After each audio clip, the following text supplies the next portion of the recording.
अस्सलाम वालेकुम नाजरीन, मैं हूँ सादिया। नजर डालते हैं आज की इलाकाई खबरों पर। खबर शामिल करते हैं यौम आशूरा 10 मुहर्रम हराम दुनिया भर में बड़ा अकीदत और एहतराम के साथ मनाया गया। मुल्क भर में जुलूस निकाले गए। इसी तरह जेलम में भी 48 मजालिस का अहतमाम किया गया।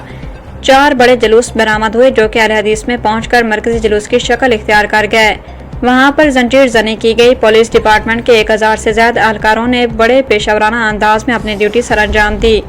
मुख्तलिफ फिरकों ने अपने अपने अंदाज में गमे हुसैन मनाया। जिस तरह अहले तशरीह की जानिब से मजालिस का अहतमाम किया गया, इसी तरह मुख्तलिफ फिरकों में मौलवी हजरात ने 72 शोदा और हज़रत इमाम हसन इमाम हुसैन की फजीलत बयान करने के लिए मुख्तलिफ मस्जिदों में मजालिस का अहतमाम किया। हज़रत इमाम हुसैन की इस्लाम की खातिर अजीम कुर्बानी क़यामत तक इंसानियत को सब्र, इस्तकामत और जुल्म के खिलाफ डट जाने का सबक देती है।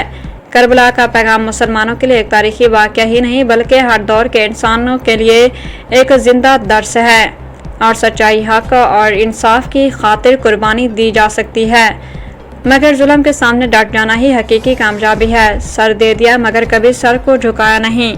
यही करबला का पैगाम है, यही हुसैन की शान है। Saira Munir, bureau chief, जेलहम।